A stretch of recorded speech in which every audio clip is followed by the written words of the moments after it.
Process है, ये सब हम पहले भी देख चुके हैं। जैसे फॉर एग्जाम्पल यहाँ पे हम लोग कॉपर का इलेक्ट्रोलिसिस करते हैं, यानी कि electrolysis of copper sulphate solution using कौन सा इलेक्ट्रोड ले लेंगे, कॉपर इलेक्ट्रोड, उसी का इलेक्ट्रोड लिया जाएगा ना। हम्म। तो यहाँ पे एक ही वेसल रहता है, आप जानते हैं, एक वेसल।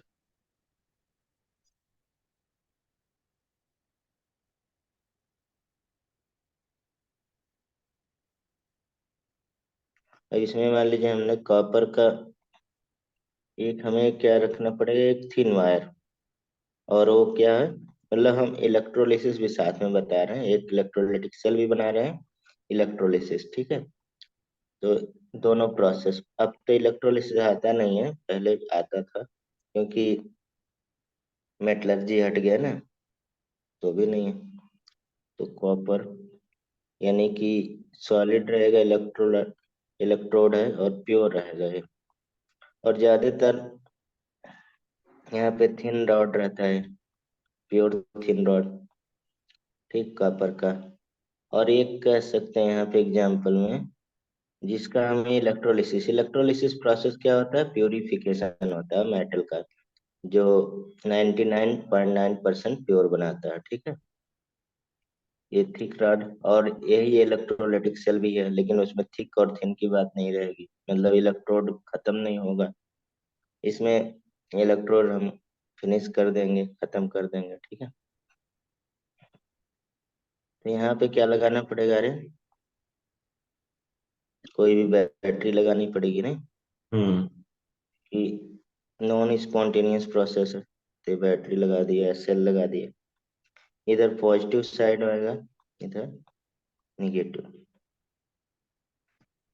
तो अब अगर हम यहाँ पे भर देते हैं क्या,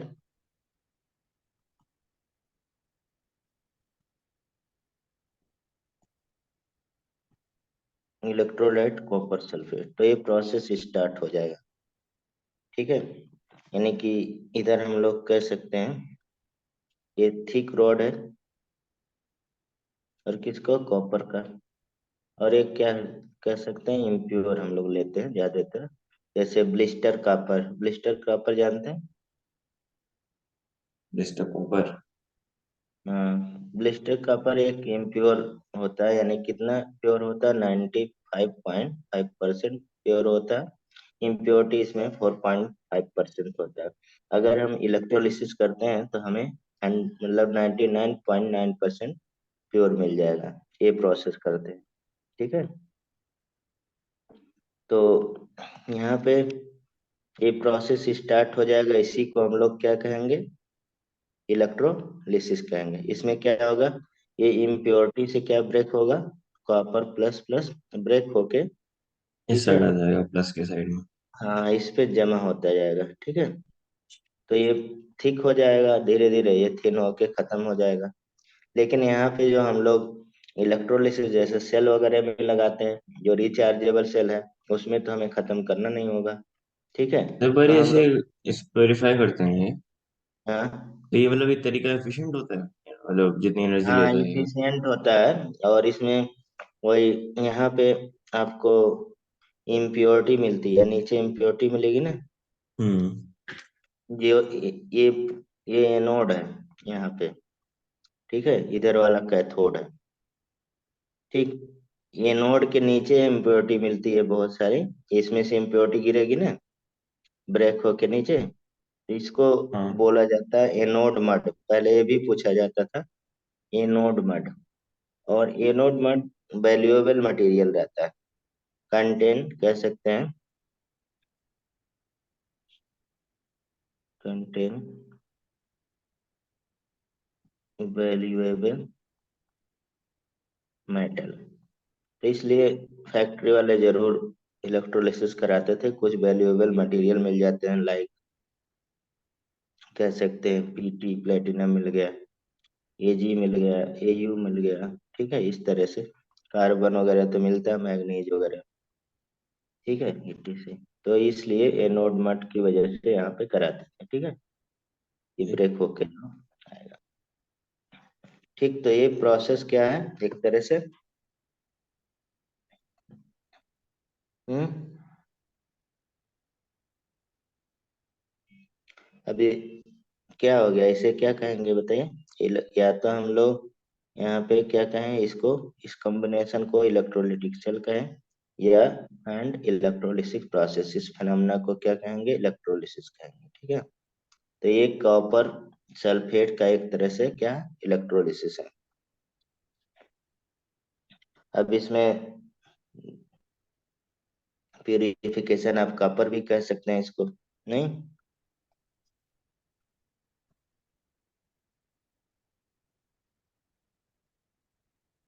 कॉपर, चलिए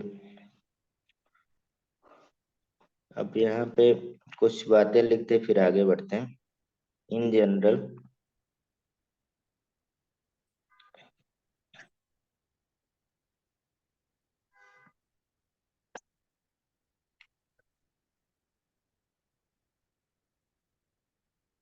using electrolysis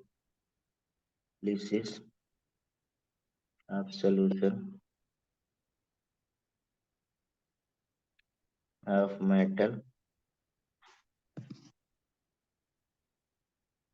using electrode same metal, same ही मेटल का यूज किया जाता है इसमें, जैसे हमने कॉपर का लिया था। तो एट ए नोड पे कौन प्रोसेस होगा, एम क्या जाएगा, एम प्लस, मतलब ऐसे लिख देते हैं जितना भी, एक जनरल फार्मूला बता दे रहे हैं। कैथोड पे क्या होगा, Mn प्लस हाँ उल्टा हो रहा है प्लस ना। E is equal to M, हाँ। यहाँ पे जैसे हम लोग इलेक्ट्रोकेमिकल सेल पढ़े थे, तो वहां पे एनोड पे ऑक्सीडेशन हो रहा था, यहाँ पे भी क्या हो रहा है, एनोड पे ऑक्सीडेशन, लेकिन यहाँ पे चार्ज डिफरेंट हो जाता है, चार्ज अकॉर्डिंग टू बैटरी हो जाता है कि नहीं। हम्म। वहां पे एनोड पे नेगेटिव था, यहाँ पे एनोड पे पॉजिटिव हो रहा है। जैसे इसके रिस्पेक्ट में हम लोग फार्मूला लिख दिया जाए, कॉपर जो हम लोग किए अभी, तो यहाँ पे क्या हो जाएगा, इम्प्योर, इम्प्योर वाले पे क्या हो रहा है, कॉपर, कॉपर +2 में जा रहा है, और टू हम्म। प्योर, और प्योर वाले पे कॉपर 2 प्लस में 2 इलेक्ट्रॉन जाके कॉपर बना रहा +2 इलेक्ट्रॉन जाके कॉपर सॉलिड हो जा रहा है, ठीक है, ये प्योर हो जा रहा है बस। अब यहाँ पे देखिए ये इतना ही है, लेकिन अब यहाँ दो सवाल आते हैं, दो चीजें। एक तो इलेक्ट्रोलिटिक प्रोसेस में यानी कि कौन पहले डिपॉजिट होता है, क्योंकि यहाँ पे वाटर भी रहेगा, कहाँ पे, जब हम लोग कॉपर सल्फेट बनाएंगे लिक्विड में, तो यहाँ पे वाटर भी रहेगा, है। ठीक है, और दूसरा इलेक्ट्रोलाइट कॉपर सल्फेट रहेगा, या हम्म। कोई अदर इलेक्ट्रोलाइट रहेगा। तो यहाँ पे एक तो हमें मेनली जो पढ़ना है बेसिकली, वो कौन सा पढ़ना है, फैराडे लॉ। अब फैराडे लॉ क्यों आया, अब यहाँ पे सवाल था कि एक तो कौन फर्स्ट डिपॉजिट होगा, समझ रहे हैं ना क्या बोल रहे हैं, फर्स्टली नहीं। कौन डिपॉजिट हो रहा है, मतलब कि जैसे यहाँ पे, जैसे एक एग्जांपल हम लेके यहाँ पे CuSO4 है, ये ब्रेक हो जा रहा है Cu++ और OH नेगेटिव में, ठीक है, हम्म। अरे SO4, OH कह रहे हैं, SO4 नेगेटिव नेगेटिव, यहीं साथ में H2O भी इसमें रहेगा, क्योंकि लिक्विड को फॉर्म में बनाने के लिए हमें डाइल्यूट करना पड़ेगा, तभी इलेक्ट्रोलाइट बनेगा, तो H+ और OH नेगेटिव, ये भी। अब यहाँ पे दो चीजें हो जाती हैं, जैसे अभी हमने देखा कैथोड पे क्या डिपॉजिट हो रहा था, कॉपर डिपॉजिट हो रहा था, ठीक है। अब यहाँ पे दो प्लस पॉजिटिव चार्ज आ गए, एक आगे कि नहीं, हम्म। टू पॉजिटिव चार्ज आ गए। तो अब कौन किस पे फर्स्टली H2 डिपॉजिट होगा, H2 हमें मिलेगा कि आर कॉपर मिलेगा। ठीक है। और इधर क्या मिलेगा, यानी कि एसओ सल्फेट सब पहले मिलेगा, या ओ एच को हम लोग O2 बोलेंगे, ऑक्सीजन फर्स्ट डिपॉजिट होगा। ये सवाल है। पहला ये क्वेश्चन है कि फर्स्टली डिपॉजिट कौन होगा। तो यहाँ पे यही है कि जिसका डिस्चार्ज पोटेंशियल कम होगा वो फर्स्ट क्या होगा, डिपॉजिट होगा। पहला हम्म। ये आंसर हो गया इसका। अभी हम लोग करते हैं, यानी कि आपके बुक में दिया है प्रोडक्ट ऑफ इलेक्ट्रोलिसिस। टॉपिक का नाम है प्रोडक्ट ऑफ इलेक्ट्रोलिसिस। ठीक है, समझ रहे हैं ना। तो एक तो हम्म। हमें प्रोडक्ट ऑफ इलेक्ट्रोलिसिस पूछा जाता है, और दूसरा ये सवाल था कि इसमें कि यहाँ पे कितना हमारे पास मास डिपॉजिट होगा। आप देख सकते हैं, जैसे कॉपर यहाँ पे ब्रेक हो रहा है ना, तो ये धीरे धीरे थिन रॉड क्या हो जा रही, थिक हो जा रही। ठीक। तो ये भी क्वेश्चन का आंसर नहीं मिल रहा था कि कॉपर कितना डिपॉजिट हो रहा, कहाँ से, थिक से, थिक रॉड से थिन रॉड पे कॉपर कितना मास, मास अमाउंट। तो इसके लिए फैराडे आते हैं, फैराडे। इन्होंने बताया, बहुत आसान है इसको बताना, कितना मास डिपॉजिट होता है कैसे। इन्होंने बोला कि आप इलेक्ट्रोस्टैट में जानते हैं कि चार्ज, आपने ऐसा पढ़ा होगा आप सभी ने कि मास विदाउट चार्ज क्या होता है, एग्जिस्ट करेगा, but charge without mass exist करेगा। हम्म, हम्म। कैन नॉट एग्जिस्ट, मतलब कि अगर चार्ज होगा तो उसमें मास होगा। हम्म। तो इन्होंने बोला कि जो यहाँ पे जितना चार्ज क्या हो रहा, डिपॉजिट हो रहा, उसी के प्रोपोर्शनल में यहाँ पे कॉपर मास डिपॉजिट हो रहा, बस। समझ रहे हैं, यानी कि फैराडे ने वेट डायरेक्टली प्रोपोर्शनल चार्ज के बता दी। ये मैटर सॉल्व। ठीक है। तो ये हमें दो पढ़ना है। अब इसको थोड़ा कैटेगराइज करेंगे।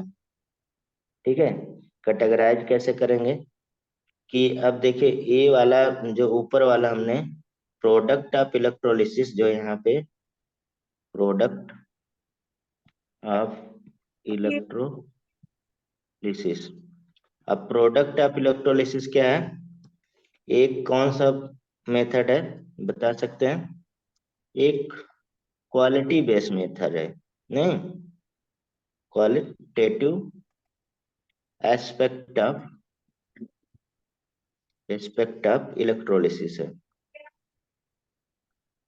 नहीं, एक क्वालिटी बेस है, क्वांटिटी करना बेस तो क्या है नहीं इसमें? है। करना क्या है इसमें करना प्रोडक्ट में? नहीं, अभी अभी हम लोग ये सवाल, मतलब कौन से क्वेश्चन का आंसर निकाले हैं ये हम बता रहे हैं। मतलब कि दो मेथड हम बना दे जा रहे हैं।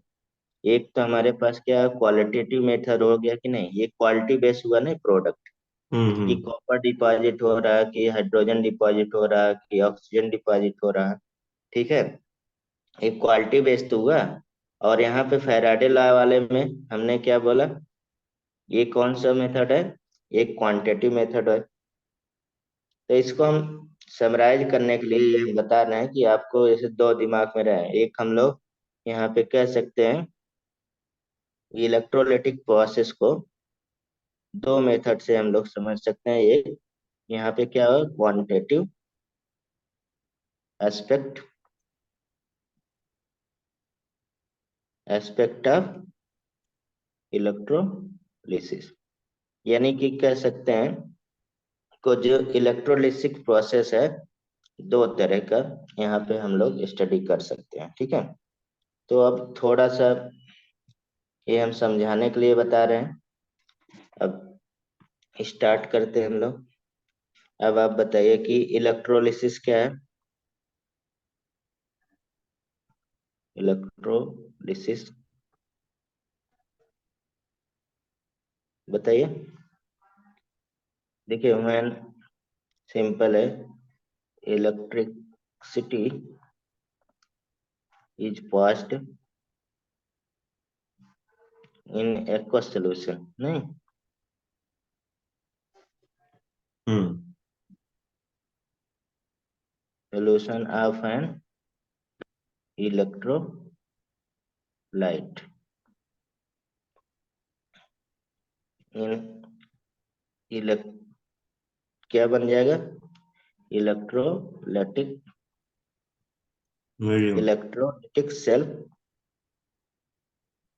क्या हो जाएगा? एक तरह से फॉर्म हो जाएगा। देन एक केमिकल चेंज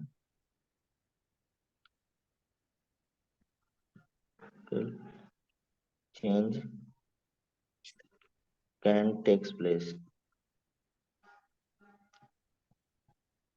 कॉल्ड क्या कहेंगे? इलेक्ट्रोलिसिस। तो इसकी कोई हम लोगों को बहुत जरूरत नहीं है, ठीक है। तो ये हो गया। अब इसे हमें स्टडी करने के लिए यहाँ पे टू एस्पेक्ट है, जैसे हमने ऊपर बता दिया। दो टू एस्पेक्ट हम लोग इलेक्ट्रोलिसिस को स्टडी करने के लिए हमारे पास क्या है? टू एस्पेक्ट है, यानी कि there are two aspect of electrolysis, ठीक। एक हमने क्या बोला अभी? एक हम लोग पास क्वांटिटेटिव, क्वालिटेटिव कर ले पहले। क्वालिटेटिव एस्पेक्ट ऑफ इलेक्ट्रोलिसिस, जिसको हम लोग प्रोडक्ट ऑफ इलेक्ट्रोलिसिस बोलेंगे अभी आगे। प्रोडक्ट, ये ऐसा है आपके प्रोडक्ट ऑफ इलेक्ट्रोलिसिस। इलेक्ट्रोलिसिस में कौन सा प्रोडक्ट मिल रहा है फर्स्टली। दूसरा यहाँ पे क्वांटिटेटिव एस्पेक्ट, मतलब क्वांटिटी के बेस पे। इसमें दो लॉ आते हैं, फैराडे फर्स्ट लॉ और सेकंड लॉ, ठीक है। समझ रहे हैं? तो दूसरा, एक तो क्वालिटेटिव एस्पेक्ट हो गया, दूसरा कौन हम लोग अभी समझे थे? Qualitative, quantitative. दोनों नाम बहुत सिमिलर रहते हैं।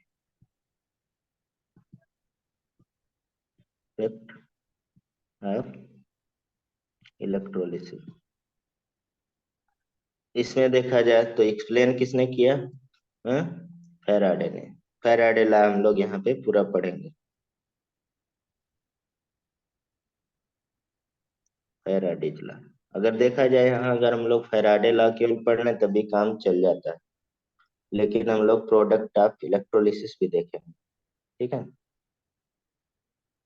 अब जैसे यहाँ पे ये इलेक्ट्रोलिसिस का थोड़ा सा एग्जाम्पल हम लोग चलते हैं, फिर थोड़ा सा इसके तरीके पे भी बात करेंगे, बहुत आसान होता है, ठीक है। बस ऊपर की अगर सीरीज मैनेज है तो यहाँ से आपको आंसर इलेक्ट्रोकेमिकल सीरीज तुरंत निकल जाएगा, ठीक है। तो हम लोग थोड़ा सा एग्जाम्पल कहते हैं एक दो, यानी कि फर्स्ट वाला, ये वाला कह सकते हैं क्वालिटेटिव एस्पेक्ट ऑफ इलेक्ट्रोलिसिस। तो आप देखिए यहाँ पे दो तरह के नेचर ऑफ इलेक्ट्रोड का क्या होता है। मतलब। अब जैसे यहाँ पे पहला, नेचर ऑफ इलेक्ट्रोड कैसा है उसी पे डिपेंड करेगा। हम्म। नेचर ऑफ इलेक्ट्रोड, ठीक है। ये मतलब जो भी हमारे पास यहाँ पे क्वालिटेटिव एज क्वांटिटेटिव लिखना, qualitative stage, qualitative aspect product from at electrode are identified, तो हम लिख देते हैं इन क्वालिटेटिव सीयू आया कि नहीं? नहीं आया। अच्छा चलो। Expect product formed at electrode are identify, केवल इलेक्ट्रोड आइडेंटिफाई करना है। Find at electrode product formation, product formation ठीक है लिखा है, product formation depend upon, depend upon the following. तो इसमें दो चीजों पे डिपेंड करेगा, ठीक है। तो हम लोग दो चीज लिख देते हैं पहले, यानी कि कौन से फैक्टर पे डिपेंड करेगा। फर्स्टली यहाँ पे nature of electrolyte, nature of electrolyte कैसा है, नेचर इलेक्ट्रोलाइट का नेचर क्या है, ठीक है। इस इलेक्ट्रोलाइट का नेचर क्या है, ठीक।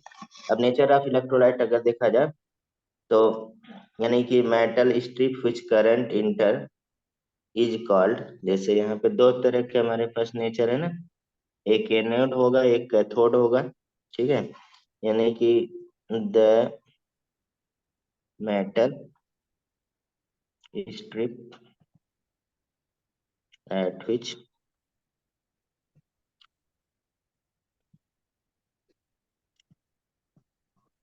करंट इंटर इज कॉल्ड, उससे मेटल स्ट्रिप जो करंट इंटर रहेगा उसे क्या बोलेंगे, बताइए। एक मिनट यार, अरे भाई एनोड बोलेंगे ना, ठीक। एक काम करते हैं, हमको इसको इधर लिख देते हैं, ठीक है। जैसे हम लोग एनोड वाला इधर बनाए थे, इधर लिख देते हैं, ठीक है। उसे एनोड कहते हैं। और एनोड क्या होगा यहाँ पे, पॉजिटिवली चार्ज इलेक्ट्रोलाइटिक सेल में। एनोड क्या होगा, पॉजिटिवली चार। चार्ज, हाँ, इन हम्म। इलेक्ट्रोलाइटिक सेल अभी हम लोग बनाए थे, ठीक है। और दूसरा, अगर करंट लीव होगा जहां से करंट निकलेगा, नहीं, द इलेक्ट्रोड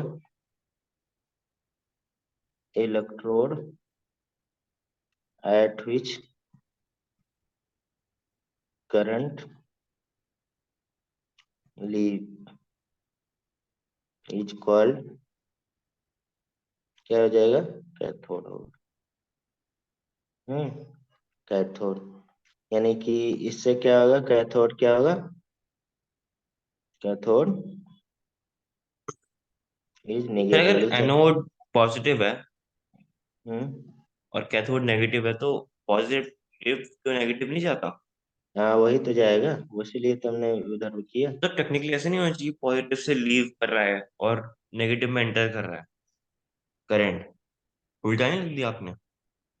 नहीं सही तो है, पॉजिटिव से मतलब उल्टा करंट चलेगा ना, एक इलेक्ट्रॉन जाएगा उसके अपोजिट करंट चलेगा। नहीं, इलेक्ट्रॉन तो नेगेटिव टू पॉजिटिव जाता है बट करंट टू पॉजिटिव से नेगेटिव होता है ना। मैं वो कह रहा हूँ। मतलब आप क्या कह रहे हैं इसमें बताइए।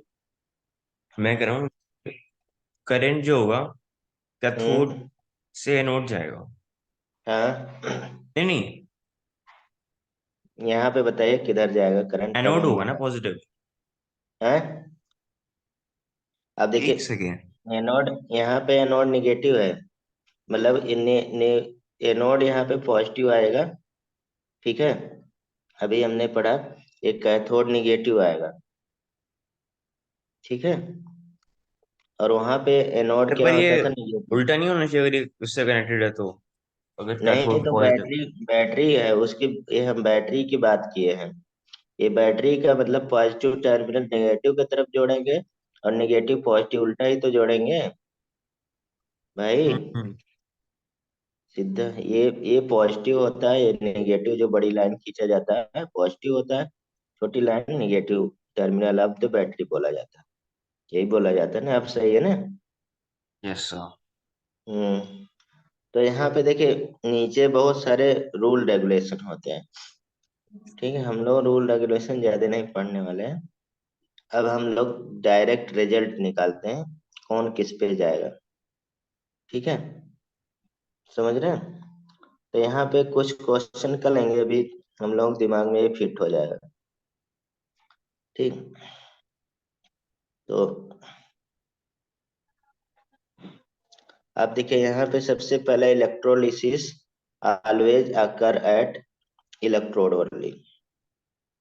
ठीक है, और जिसका डिस्चार्ज पोटेंशियल कम होगा वही यहाँ पे मिलेगा। मतलब एक बात पहले सुन लीजिए, तब हम लोग इसको स्टार्ट करते हैं। ठीक है, जैसे यहाँ पे हम लोग रिजल्ट निकाल रहे हैं कि कॉपर भी ये मिलेगा और H+ OH निगेटिव भी मिलेगा ना। तो कॉपर फर्स्टली डिपॉजिट होगा कि मतलब कि H आयन पहले डिपॉजिट होगा, ये यहाँ पे हमें सवाल ढूंढना है। ठीक है, समझ रहे हैं। यस। कैथोड पे जैसे हमने यहाँ पे अभी ब्रेक किया, ये कॉपर और H, तो इधर हमारे पास कैथोड हो गया ना। अभी ऐसे ही बना के हम रिएक्शन नहीं पढ़ाने वाले हैं आपको, बुक में रिएक्शन दिया रहता है, केवल रिजल्ट निकालेंगे। ठीक है, और इधर एनोड रहता है। अब एनोड पे या तो SO4 डिपॉजिट होगा फर्स्टली, या वो H फर्स्ट डिपॉजिट होगा। ठीक है, समझ रहे हैं। और यहाँ पे कैथोड पे या तो कॉपर फर्स्टली डिपॉजिट होगा या हाइड्रोजन डिपॉजिट होगा, यही तो हो सकता है, दो ही हैं। ठीक है, अब दो में अब दूसरी बात है कि यहाँ से फर्स्टली वही डिपॉजिट हो जाए जिसका डिस्चार्ज पोटेंशियल, यानी कि H+ से ओ H2O जल्दी से ब्रेक हो जाए, यानी कि फर्स्टली ब्रेक हो जाए। ठीक है, या तो हमारे पास कह सकते हैं जिसका डिपोजिशनल पोटेंशियल क्या है, मोर हो। एक तो डिस्चार्ज पोटेंशियल जिसका कम हो, डिस्चार्ज करने में कम एनर्जी कंज्यूम हो। ठीक है, वो पहले डिपॉजिट होगा। या तो हम कह सकते हैं डिपोजिशनल पोटेंशियल जिसका ज्यादा हो वो डिपॉजिट, दोनों थोड़ा रिलेटिव टर्म है, आपके बुक में लिखा हुआ है। ठीक है, डिस्चार्ज पोटेंशियल। अब सवाल है कि आपको कैसे पता चलेगा डिस्चार्ज पोटेंशियल किसका कम है। ठीक है, तो हम लोग जो इलेक्ट्रोकेमिकल सीरीज बनाए थे उसी को यूज करेंगे। ठीक है, एक्स्ट्रा कोई यहाँ पे चीज नहीं पढ़ेंगे।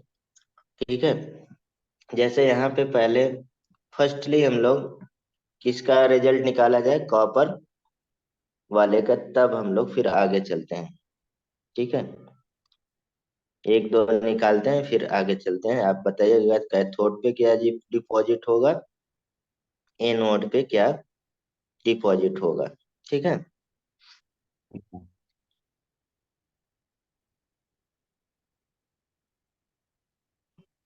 देखिए फर्स्टली हम लोग रिजल्ट, जब यहाँ पे प्रोडक्ट हम लोग निकालने जा रहे हैं, ठीक, तो हम लोग क्या करेंगे, ऐसे लिख देंगे कॉपर सल्फेट।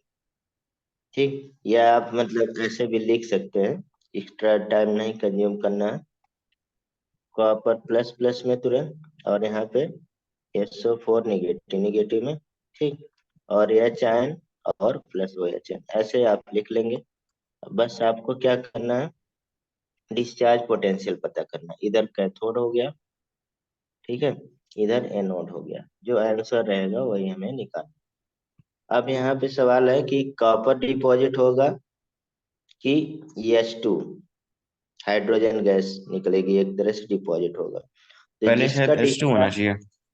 हाँ, पहले H2 नहीं होना चाहिए मेरे ख्याल में। नहीं, देखिए H2 के नीचे आता है कॉपर, तो उसका डिस्चार्ज पोटेंशियल कम है, ओह। पॉजिटिव।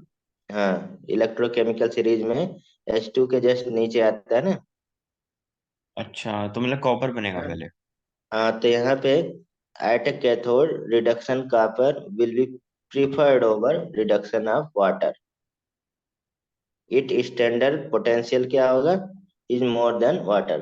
जिसका स्टैंडर्ड पोटेंशियल ज्यादा होगा, मतलब डिपोजिशनल पोटेंशियल कह सकते हैं या डिस्चार्ज पोटेंशियल। ठीक है, तो आप देखते हैं, इसी को हम बता रहे हैं। अब देखिए, आपको एक्स्ट्रा इफर्ट, अगर आप ये सीरीज याद रखते हैं तो आपको सारा आंसर यहाँ पे बता देंगे अपने आप, और कुछ नहीं, रिएक्शन नहीं याद रखना। हम सीरीज पे आते हैं। आप सीरीज देखिए, कहाँ गया, बहुत ऊपर चला गया यार। अब आप देखिए, यहाँ पे हम लोग टॉप टू बॉटम, इधर हमारे पास कौन सा करेक्टर होता है, एक तो निगेटिव वैल्यू होती है, नहीं ऊपर होती है कि नहीं, और नीचे हमारे पास पॉजिटिव वैल्यू होती है। अगर स्टैंडर्ड इलेक्ट्रोड पोटेंशियल के रिस्पेक्ट में देखा जाए, सबसे पॉजिटिव वैल्यू होगा। तो अब आ जाते हैं, कॉपर देखिए जस्ट हाइड्रोजन के नीचे है ना।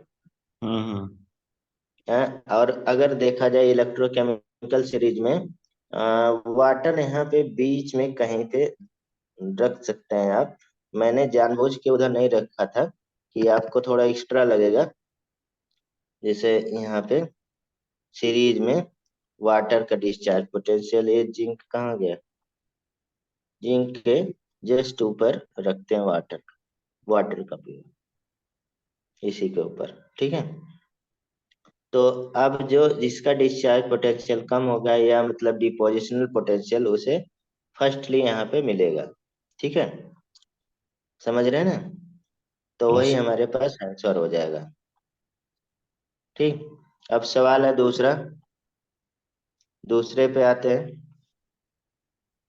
दूसरा कौन था, ऑक्सीजन मिलेगा या सल्फर। अब ऑक्सीजन देखिए, ठीक है, और यहाँ पे सल्फेट भी कहीं पे लिखा रहता है, इलेक्ट्रोकेमिकल सीरीज में आएंगे सल्फेट का रहता है। तो सल्फेट का हम अरेंज कर देते हैं, इसी के ऊपर थोड़ा सा रहता है। ठीक है, तो अब इसके रिस्पेक्ट में क्या हो जाएगा बताइए, सल्फेट,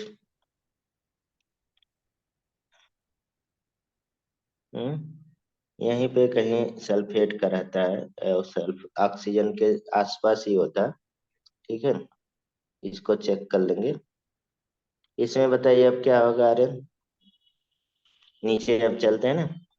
हम्म। अभी हम नीचे कुछ लिख देंगे, उतना याद रखिए, उतने सारा क्वेश्चन सही हो जाएगा अगर आता है तो। वैसे बहुत सालों से एक क्वेश्चन नहीं आया है, ऐसा आता नहीं है, पर लेकिन एनसीईआरटी में भी है, तो आपको हम इसलिए बता रहे हैं। ठीक, नीचे आते हैं, आगे बीच में नहीं दिखा, प्रोडक्ट ऑफ इलेक्ट्रोलिसिस, यहाँ पे। अब नीचे, अब यहाँ पे कंफर्म हो गया हमें कैथोड पे क्या मिल रहा है, फर्स्टली कॉपर मिल रहा है। ठीक है, अब इधर का कंफर्म करना है, इधर का कैसे कंफर्म होगा बताइए। अब देखिए, एनोड पे तो ऑक्सीडेशन ऑफ वाटर होगा। अब यहाँ पे oxidation of water prefer over oxidation of sulphate, standard electrode. अभी देखिए, हमने सल्फेट थोड़ा सा ऊपर लिखे थे, लिखा था ना, तो इसलिए यहाँ पे क्या मिलेगा, ऑक्सीजन मिलता है। ठीक है, एनोड पे फर्स्टली, बस आंसर हो गया है, समझ रहे हैं। Yes sir. हाँ, तो इसमें एक दो आंसर और निकालते हैं। अब इसमें देखिए, आपको याद नहीं करना है, बस उसी इलेक्ट्रोकेमिकल सीरीज से आपको कर लेना है। ठीक, अब इसमें आपको थोड़ी सी एबिलिटी डेवलप कर दिया जाए, इससे क्वेश्चन कैसे आते हैं। बस कैथोड पे क्या मिलेगा, एनोड पे क्या मिलेगा, बस यही आता है। ठीक है, अब इसको कैसे भी आप लगा के कर सकते हैं। तो एक दो क्वेश्चन करते हैं जो आते हैं केवल। जैसे मान लीजिए, यहाँ पे कुछ हम पॉइंट लिख दे रहे हैं जल्दी से क्वेश्चन लगाने के लिए। ठीक है, हम्म, जैसे एक तरह से कह सकते हैं, नोट या टिप्स जो भी आप यूज करते हैं, इसमें आपको थोड़ा सा परेशानी हो रहा है, मुझे लग रहा है। तो firstly electrolysis always occur at electrode only। ठीक है, इलेक्ट्रोड। दूसरा यहाँ पे the electrolysis lysis is takes place will the electricity is passed and stop immediately। अगर ऐसा कोई बोल दे, बदमाशी वाला क्वेश्चन पूछ ले, क्या मैंने तो बैटरी स्विच ऑफ किया था, आप कैसे प्रोडक्ट बता दे। ठीक है। हम्म। नहीं, जैसे स्विच ऑफ करेंगे तो ये भी प्रोसेस क्या हो जाएगा, ऑफ हो जाएगा। ठीक। इमीडिएटली। हाँ, इमीडिएटली। ठीक। हम्म। इसलिए मैं लिख दिया इन electrolysis two chemical reaction can takes place। Chemical एक और यहाँ पे फैक्टर अफेक्टिंग में कैथोड। हाँ, एक फैक्टर अफेक्टिंग और लिख दे। दूसरा कंसंट्रेशन ऑफ सोल्यूशन। तब ये हम ट्रिक वाली कंसंट्रेशन ऑफ सोल्यूशन, दो फैक्टर यहाँ पे, जैसे हमने एक पॉइंट ये लिखा ना, इसके हम्म। रिस्पेक्ट बस बस इतना कि हमें बाकी जरूरत नहीं है। बाकी जो हम लिख रहे हैं इससे क्वेश्चन लगाएंगे। Two chemical reaction can takes place. Firstly वही रिएक्शन एट कैथोड, सेकेंडली क्या, रिएक्शन एट कैथोड होगा, अरे एनोड होगा ना। ठीक, फर्स्टली क्या होगा, रिएक्शन, लिखा क्यों नहीं रहा है, रिएक्शन एट कैथोड। तो कैथोड पे क्या क्या मिलेगा, कब कब, ये हम लोग बात कर लेते हैं एक ही जगह। जैसे अगर वहां से आपको सीरीज नहीं मैनेज करना तो यहाँ पे कर सकते हैं।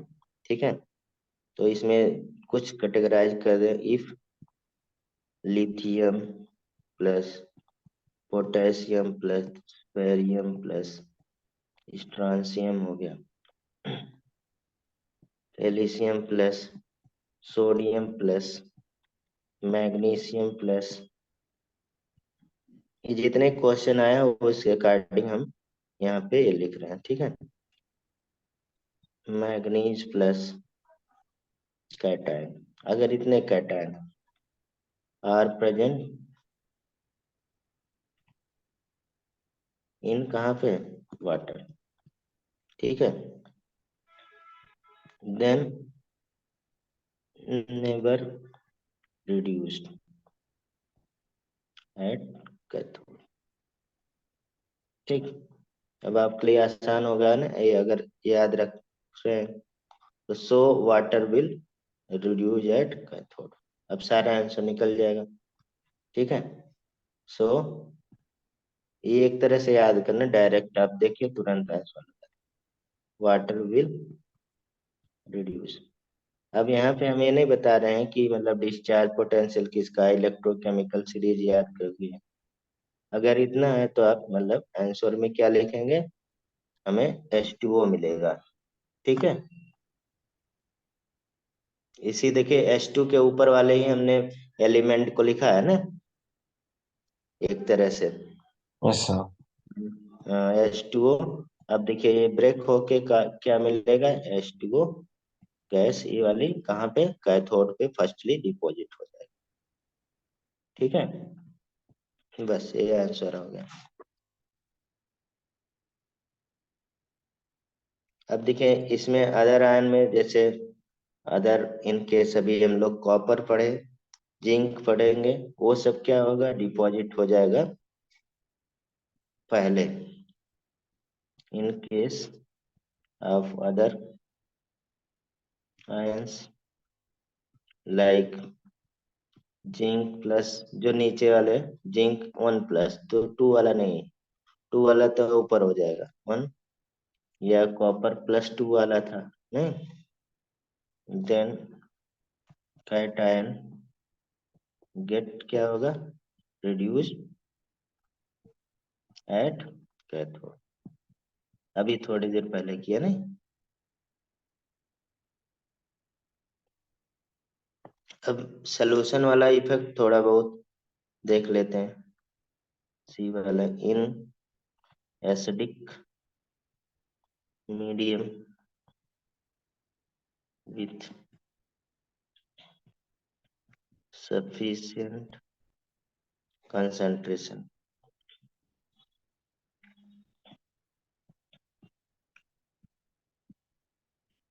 कैथोडिक रिएक्शन क्या होगा, इज ऑलवेज, मतलब अगर एसिडिक मतलब medium with sufficient concentration of पहचान है तो कैथोडिक रिएक्शन यहाँ पे होगा, यानी कि एच एक्वस कहेंगे ना, एक इलेक्ट्रॉन ऐड होगा हाफ एच। ठीक, एक तो हमारे पास रिजल्ट अब यहाँ पे आपको जैसे lithium, potassium, barium, strontium, calcium, sodium, ये सब है, तो हमें क्या मिलेगा कैथोड पे, हाइड्रोजन गैस मिलेगी। आप देख सकते हैं हाइड्रोजन के ऊपर जितने भी हमारे पास एलिमेंट है, अगर वो डिपॉजिट है तो क्या मिल रहा है, हाइड्रोजन मिल रहा है। देख लीजिए, इलेक्ट्रोकेमिकल सीरीज से ही हम लोग कर रहे हैं, बस वहां पे जो क्वेश्चन आते हैं जनरली उसको हम यहाँ पे देख लीजिए।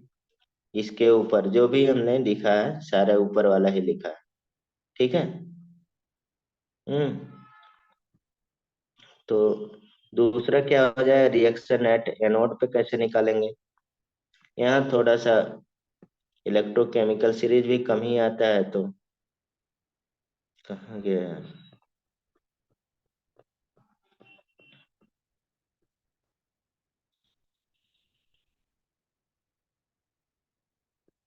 भी और नीचे ना।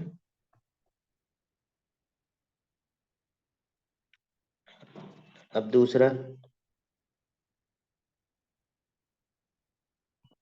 यानी कि रिएक्शन एट एनोड, एनोड पे क्या मिलेगा पहले। अब यहाँ पे भी उसी तरह से लिख रहे हैं, like in anode anion cation, जो भी मतलब यहाँ पे ऐसे लिख दे रहे हैं, if anion contain contains oxygen, ठीक है, जो है एनायन के साथ ऑक्सीजन हो, जैसे SO4 के साथ था ना ऑक्सीजन, अरे कॉपर सल्फेट ब्रेक हुआ था, SO4 के साथ ऑक्सीजन था ना, oxygen like SO4 negative negative, NO3 negative, ClO4 negative, इस तरह से etc, then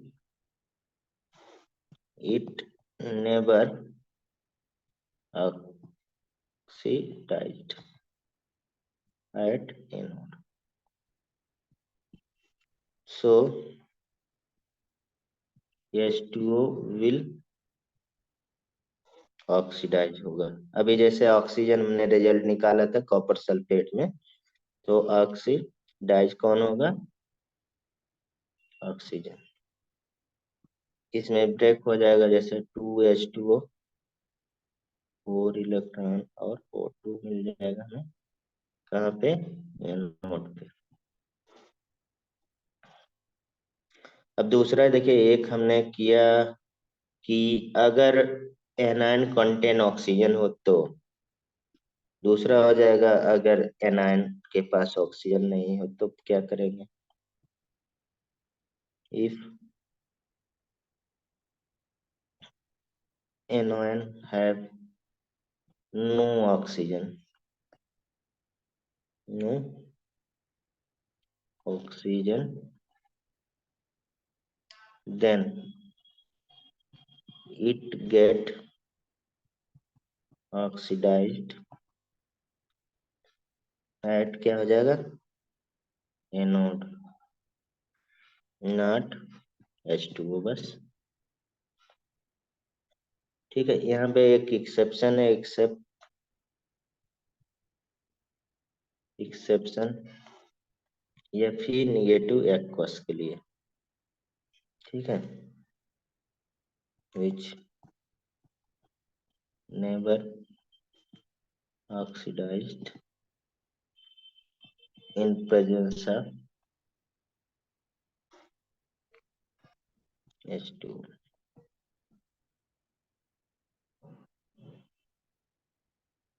अब देखिए यहाँ पे जितना भी आप ये ट्रिक पढ़े हैं, ठीक है, all the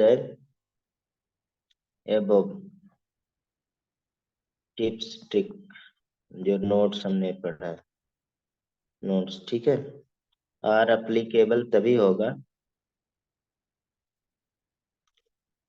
applicable only when inert inert electrode are use. अगर इसको फ्यूज कर देंगे, एक्टिव कर देंगे, ऐसा पूछा जाता है, अभी हम लोग क्वेश्चन करेंगे, ठीक है, तब वो ये पूरा केस पलट जाएगा। ठीक है, ये जो हमने स्टार से ये ध्यान रखना है। जैसे अब थोड़ा सा एक्टिव वाले नीचे करेंगे, एग्जाम्पल कर लेते हैं इसके बेस पे। H2SO4 है, तो कैथोड पे क्या मिलेगा, डाइल्यूट H2SO4, बताइए। Rn, Rn, hello,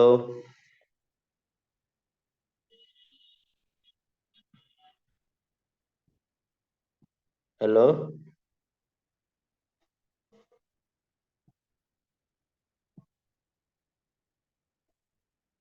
hello,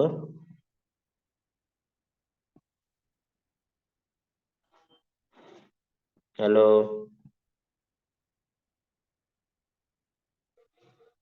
hello,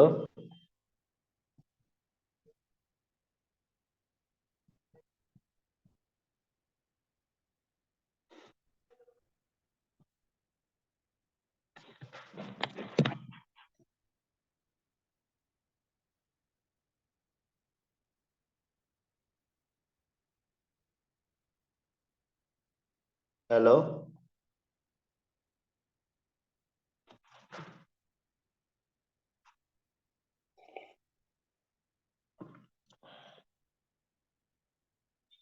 hello,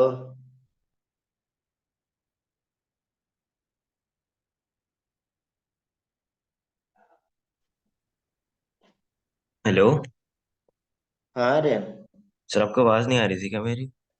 नहीं आ रही थी भाई, ये तो हम अच्छा। सोचे चले गए बिना बताए। अच्छा, पता नहीं कुछ हो गया होगा, मैंने रीजॉइन किया। हाँ, आप देखिए, ये कहाँ तक किए थे, बी वाला। नहीं सर, मैं था नहीं, क्लास में तो था मैं, मतलब वो आवाज नहीं आ रही थी आपको मेरी। अच्छा चलिए, ये देखिए, यहाँ पे अब हमें रिजल्ट निकालना है, ठीक है, जैसे डाइल्यूट H2SO4 आपके बुक में लिखा है ये सारा, ठीक है, अब तुरंत ही निकालना है आंसर, बता सकते हैं। इसमें अगर ब्रेक होगा, प्लस निगेटिव, इस पे क्या मिलेगा, H2 मिलेगा ना, H2 कैथोड, इधर वाला कैथोड लिखना है, ठीक है, H2 कैथोड, और इस पे क्या मिलेगा आर्यन, ऑक्सीजन एट एनोड। अब आप बताइए बाकी, बाकी में बताइए Na+ और Cl-, इसमें क्या मिलेगा कैथोड पे। कैथोड पे हाँ एक्वस है, देखिए एक्वस या डाइल्यूट। एक्वस है। हाँ यहाँ पे Na पॉजिटिव हो जाएगा और ACl निगेटिव, लेकिन यहाँ पे H2 मिलेगा। आप ये समझ नहीं रहे हमें लगता है, आप देखिए ये टिप्स केवल पढ़ लीजिए बस, ठीक है, और कुछ नहीं। जैसे हमने बोला कि जो हाइड्रोजन के ऊपर इलेक्ट्रोकेमिकल सीरीज में है, ठीक हम्म। है, वो कैथोड पे क्या मिलेगा, वो कोई भी नहीं मिलेगा, केवल हाइड्रोजन मिलेगा। देखिए यही लिखा हुआ पहला पॉइंट। रिएक्शन एट कैथोड पे क्या हो रहा है, यानी कि लिथियम, पोटेशियम, बेरियम, स्ट्रांसियम, ठीक है, समझ रहे हैं, और कैल्शियम, सोडियम, मैग्नीशियम, एल्युमिनियम, ये सब अगर है किसके साथ, एक्वस के साथ, तो वहां पे हाइड्रोजन गैस ही मिलेगी कैथोड पे। देख लीजिए लिखा हुआ है। अब in case other ion like zinc हो गया, कॉपर हो गया, इसमें हमारे पास क्या होगा, कैथोड पे डिपॉजिट होगा, तो यहाँ पे कॉपर या जिंक मिलेगा। ठीक है। Acidic medium with sufficient concentration, तो वहां पे हमारे पास H2O मिलेगा। बस। अब एनोड पे हमने बहुत, एनोड वाला ज्यादा आसान है, देखिए। If the anion contain oxygen like, मतलब ऐसा एनायन है जैसे CuSO4 हमने दे दिया, तो इसमें एनायन, तो हमारे पास कैटायन निकला, क्या होगा, ये होगा, और एनायन क्या हो जाएगा, नेगेटिव। इसको एनायन, और एनायन में क्या है, एनायन में आयन क्या में। है, ऑक्सीजन कंटेन है ना। SO4 में ऑक्सीजन है, हाँ जी, हाँ जी। NO3 में ऑक्सीजन है, ClO4 निगेटिव में ऑक्सीजन है। अगर है तो ये नहीं रिड्यूज हो, मतलब ऑक्सीडाइज नहीं होगा, एनोड पर ऑक्सीडेशन, तो वहां पे क्या होगा, वाटर वाला, यानी कि ऑक्सीजन हमें मिलेगा। देखिए यहाँ पे लिखा हुआ ना, क्या मिल रहा, ऑक्सीजन मिल रहा। ठीक है, बस इतना ध्यान रखना है। ठीक, आगे चलें। अब देखिए दूसरा, if anion have no oxygen content, तो मतलब यहाँ पे वाटर ऑक्सीडाइज नहीं होगा, जो रहेगा वो ऑक्सीडाइज होगा एक्सेप्ट फ्लोरीन के साथ, बस। अब ये सारे जो ऊपर के नियम हमने टूल्स टिप्स लिखे, वो तभी अप्लीकेबल है जब यहाँ पे इलेक्ट्रोड क्या है, इनर्ट है। इनर्ट, एक्टिव नहीं है, फ्यूज नहीं है, अमलगमेटेड नहीं है, ठीक है, इनर्ट में है, मतलब नॉर्मल कंडीशन में है। जैसे यहाँ पे हमने कुछ नहीं लगाया, ये नॉर्मल कंडीशन में है। तो यहाँ पे क्या हो गया, कैथोड पे क्या मिला, देखिए, क्योंकि H2 प्लस है, तो H2O ही मिलेगा, इसमें तो कुछ दूसरा है ही नहीं। हाँ। एच H2O के साथ भी आ रहा है, और सल्फर में क्योंकि ऑक्सीजन कंटेनिंग एनायन है, तो ऑक्सीजन मिलेगा। ठीक है, अच्छा, ठीक है। हो गया ना। हम्म। दूसरे में तो देखिए, इसमें आप कह रहे हो कि Na ऊपर आ रहा है H2 के, इसलिए H2 बन रहा है, हाँ, और यहाँ पे मैंने यहाँ मैंने बोल दिया, हाँ, वहां पे केवल मिलेगा H2O। यहाँ पे ठीक है, Cl और 2 मिल यहाँ पे जाएगा। Cl, मतलब आप देखिए यहाँ पे Cl मिलना चाहिए, क्योंकि एनायन में ऑक्सीजन है नहीं। हम्म। नहीं, तो यहाँ पे नहीं। Cl2 मिल गया।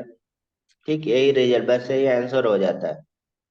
ठीक इतना है। कर लेंगे बस, आपको फिनिश, इसमें से कभी डाउट ही नहीं रहेगा। हम्म। ठीक है, इसमें बताइए। H2 और SO और O2। H2 और और O2। O2, बस। इसमें बताइए। इसमें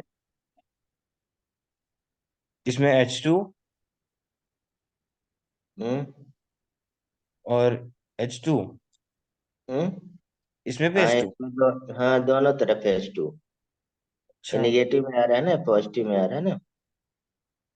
हम्म। ठीक है, तो इसमें घबराना नहीं, बस देखिए एकदम अच्छा सा ट्रिक है कि ऑक्सीजन है, मतलब कि एनायन में तो ऑक्सीजन मिलेगा, अगर ऑक्सीजन नहीं है एनायन में तो ऑक्सीजन नहीं मिलेगा, बस। नहीं, इसको समराइज कर लीजिए। इसमें बताइए।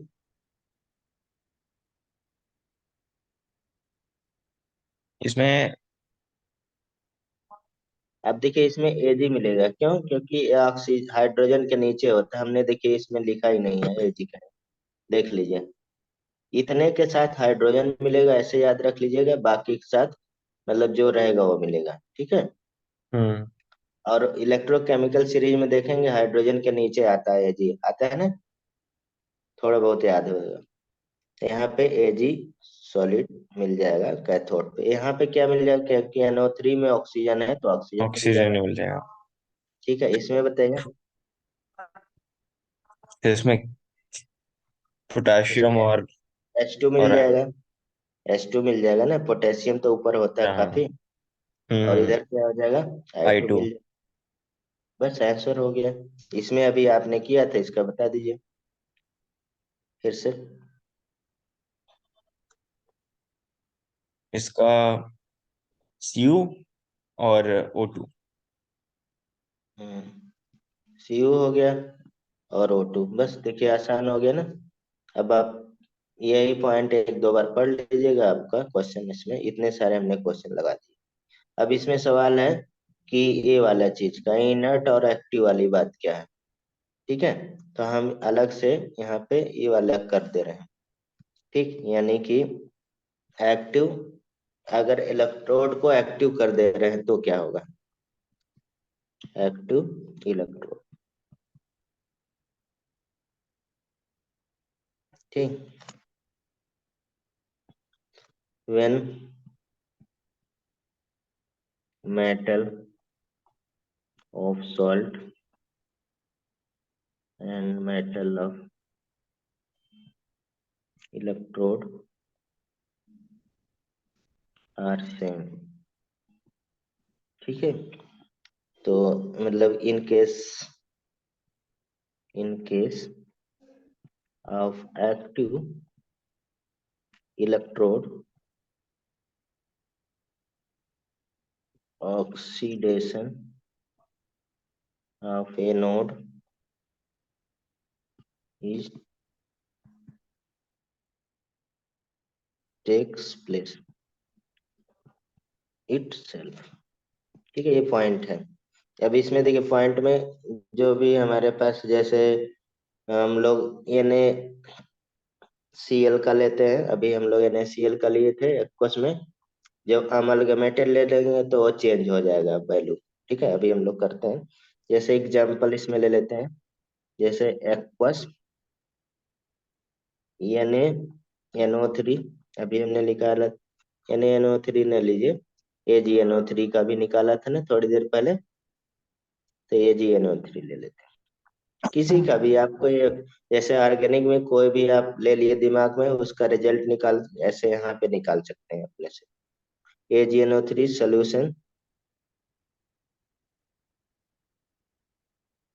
Solution eight Ag electrode.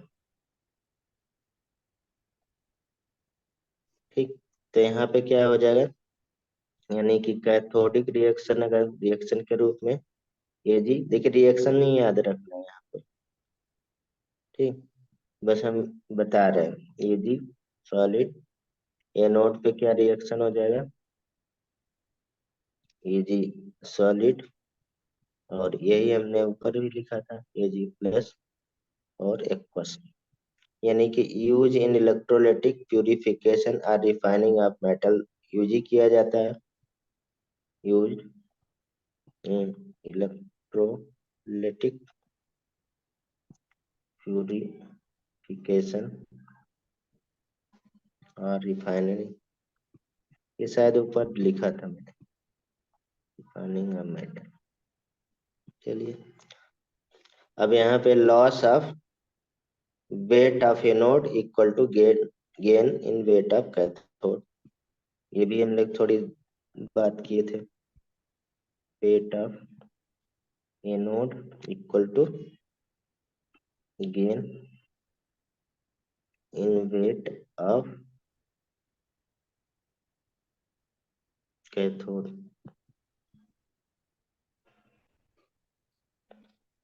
अब इलेक्ट्रोलिसिस, अगर यहाँ पे इलेक्ट्रोलिसिस क्या हो जा रहा है, ऑफ H2O, किसमें, इन mild acidic medium,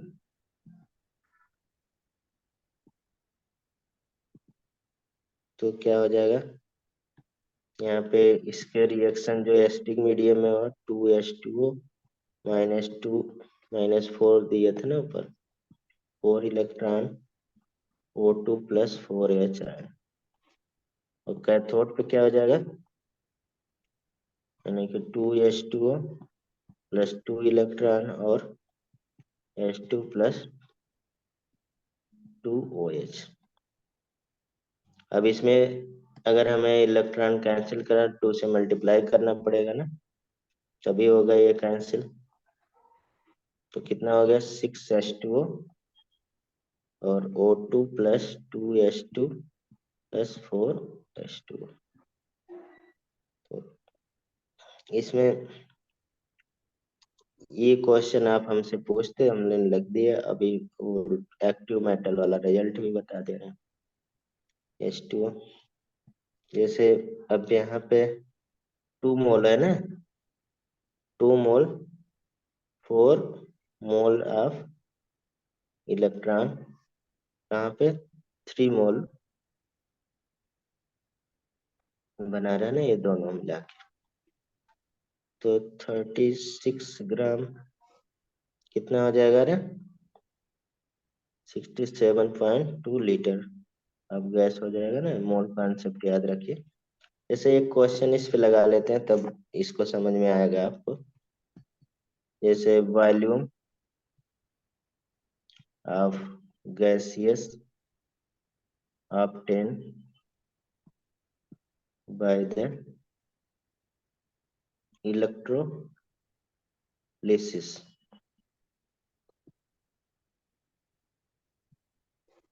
of 9 gram of H2O at STP, बता सकते हैं?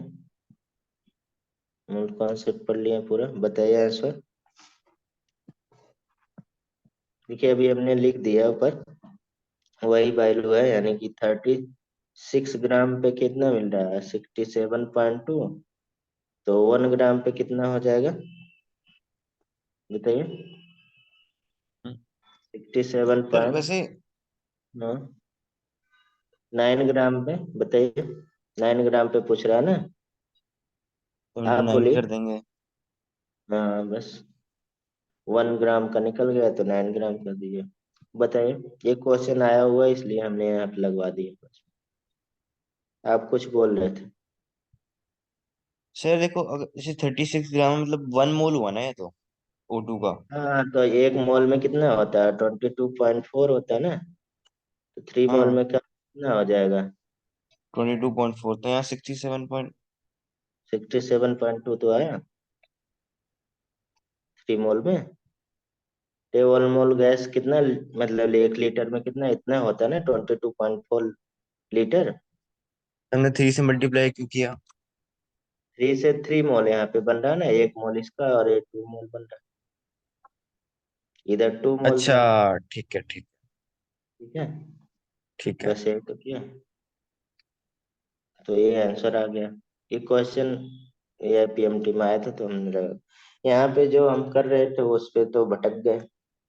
ठीक है, जैसे एक दो रिजल्ट हम लोग फ्यूज वाले का निकाल लेते हैं। जैसे फ्यूज्ड ऐसे बोल देगा आपको,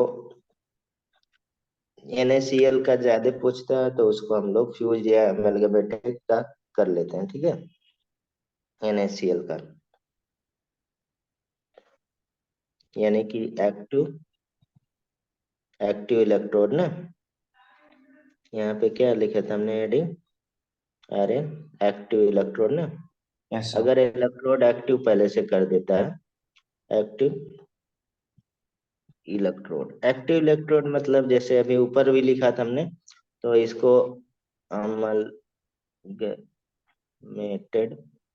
मतलब ये Hg से या फ्यूज्ड कर देंगे या इलेक्ट्रोलिसिस कर देंगे। इलेक्ट्रोलिसिस मतलब पहले से इलेक्ट्रोलिसिस करके देंगे, तो ये या फ्यूज या ये एमलगमेटेड कोई भी रहेगा। ठीक है, जैसे यहाँ पे पूछा जाता है आपको, एक हमने नॉर्मल वाला देखिए NaCl लिया था एक्वस, ठीक, नॉर्मल वाला। एक हम यहाँ पे एक्वस NaCl मतलब कि Hg कर लें। ठीक है, अब दोनों में रिजल्ट अलग आएगा, या मतलब ऐसे कर दे फ्यूज्ड NaCl। ठीक है, तो यहाँ पे रिजल्ट क्या हो जाएगा, अरे यहाँ पे आपने H2 निकाला था और Cl2 निकाला था ना, कैथोड पे H2 और इसमें इसमें अब चेंज हो जाएगा, Na मिल जाएगा और Cl2 मिल जाएगा। ठीक, इसमें भी हमारे पास क्या मिल जाएगा, Na मिल जाएगा और Cl2, बस।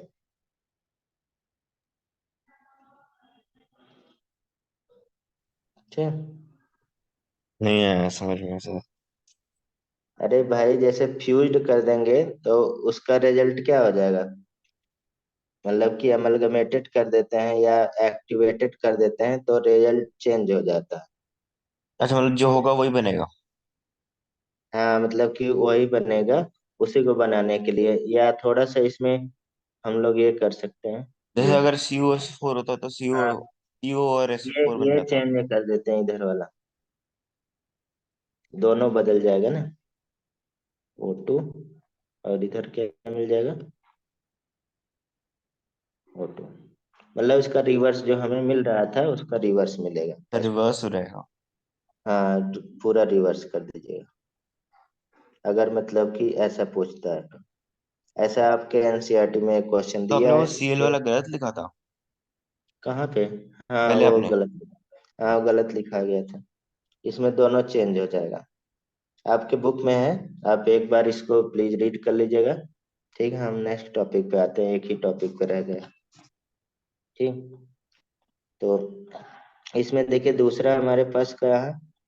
क्वांटिटेटिव एस्पेक्ट ने।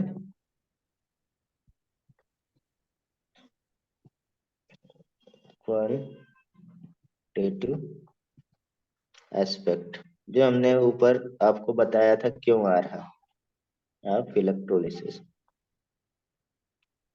फैराडे लॉ हम लोग पढ़ेंगे इससे पहले थोड़ा सा वैल्यू जान जैसे आप ये सब तो जान ही रहे हैं। 1 मोल इलेक्ट्रॉन का वैल्यू कितना होता है?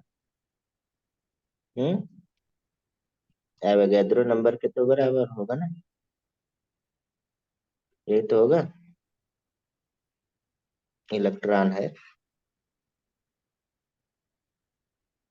मतलब कि 6 × 10⁻23 इलेक्ट्रॉन ने। ये तो होगा। बोलिए। यानी कि 96 500 कूलाम भी कह सकते हैं। या इसी को कह सकते हैं 1 मोल इलेक्ट्रॉन अगर कोई बोले तो आप तीनों में से कोई भी आंसर दे सकते हैं। जैसे थोड़ा सा Na पॉजिटिव है एक उसमें प्लस इलेक्ट्रॉन हम लोग चढ़ा रहे हैं तो Na क्या हो जाएगा? सॉलिड हो जाएगा। तो आप जान ही रहे हैं यहाँ पे 1 मोल है। ठीक है 1 फैराड इलेक्ट्रॉन हो जाएगा ना। 1 मोल अभी तो बताया। ठीक। ऐसे जैसे मान लीजिए Cu+2 में जा रहा है ये एक्वस तो कितना हो जाएगा अरे 2 इलेक्ट्रॉन कॉपर सॉलिड। तो बता सकते हैं यहाँ पे अब 1 मोल में कितना फैराड हो जाएगा? 2 फैराड हो जाएगा ना। यानी कि 1 मोल जैसे आप वहां पे स्टेशोमेट्री के बेस पे तो कर रहे हैं। यानी कि अगर हम लोग एन एन का वैल्यू कर लें फार्मूला बना दे रहे हैं आपके लिए। आप लोग फार्मूले पे रहते हैं ज्यादा depend. M plus N electron पे बना दे रहे हैं किसी मेटल के लिए। तो एन ई हो जाएगा। यही आप याद किए हैं आप। ठीक है एम यस हो जाएगा। तो यहाँ पे क्या हो जाएगा मान लीजिए 1 मोल है तो ये एन एफ हो जाएगा ना। और ये क्या हो जाएगा 1 मोल। तो यहाँ पे कोई पूछे कि N F charge charge discharge discharge कितना होगा? 1 mole of M plus N ion. यानी कि अगर 1 फैराड के चार्ज हो जाए तो क्या कह सकते हैं? चार्ज डिस्चार्ज तो कितना हो जाएगा 1/n हो जाएगा ना। इक्वल टू कर दे रहे हैं अपोजिट हो गया। एन नीचे चला जाएगा। Mole of M plus N ion. यहाँ पे अब अगर देखिए 1/n इंटू एन कर देते हैं एन मोल में ही रहेगा तो कितना इक्विवेलेंट 1 ग्राम इक्विवेलेंट आगे हम लोग इसको यूज करेंगे of M plus N ion. तो ये सब भुला के आपको नहीं यूज करना, मत यूज करिए। आप ये यहाँ से रिजल्ट निकल गया 1 mole electron equal to 1 faraday. यह क्या हो गया 1 ग्राम इक्विवेलेंट। बहुत फेमस रिलेशन है, ये याद रख लीजिए बस। सब ऊपर का जो रिजल्ट है यही है, ठीक, यही ठीक। है ना। हम्म। तो आप ये मतलब दिमाग में रख सकते हैं। चलिए अब हमें फैराडे लॉ करना है। तो इसका यूज कैसे करेंगे फिर? अभी बता रहे हैं, क्वेश्चन में न्यूमेरिकल यहाँ पे आता है फैराडे लॉ, ठीक है। ठीक है। फर्स्ट, अब फैराडे ही बताए थे ना कितना मास डिपॉजिट हो रहा है ना। तो यहाँ फैराडे लॉ ऑफ इलेक्ट्रोलिसिस है, बहुत फेमस है, यहाँ से एक क्वेश्चन आता है, ठीक है। फैराडे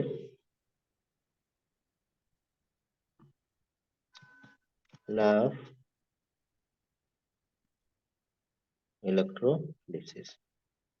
तो यहाँ पे दो लॉ मतलब फैराडे ने बताया था, और फर्स्ट लॉ सेकंड लॉ इसको बोला जाता है।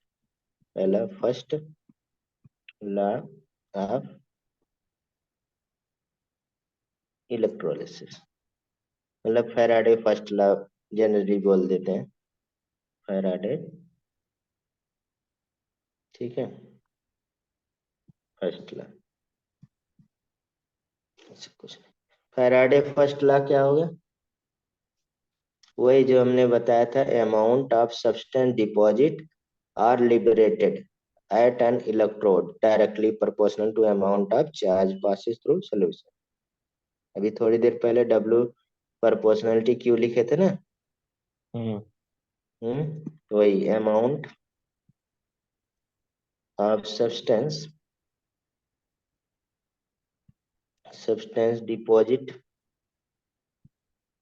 Deposited or liberated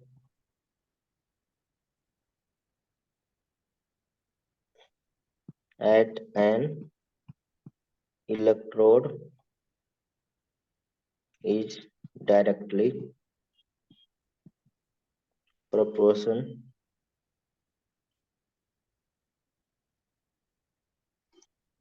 to amount of charge. देखिए इसका लिखने का कोई मतलब नहीं है, इसे कोई कभी पूछेगा नहीं, लेकिन statement passed through the solution, जो सॉल्यूशन है पास होगा।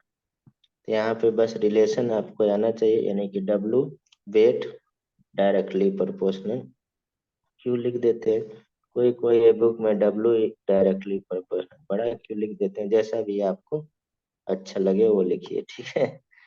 बड़ा क्यों छोटा क्यों। तो यहाँ हम्म। पे ये डब्लू क्या हो गया, वेयर डब्लू,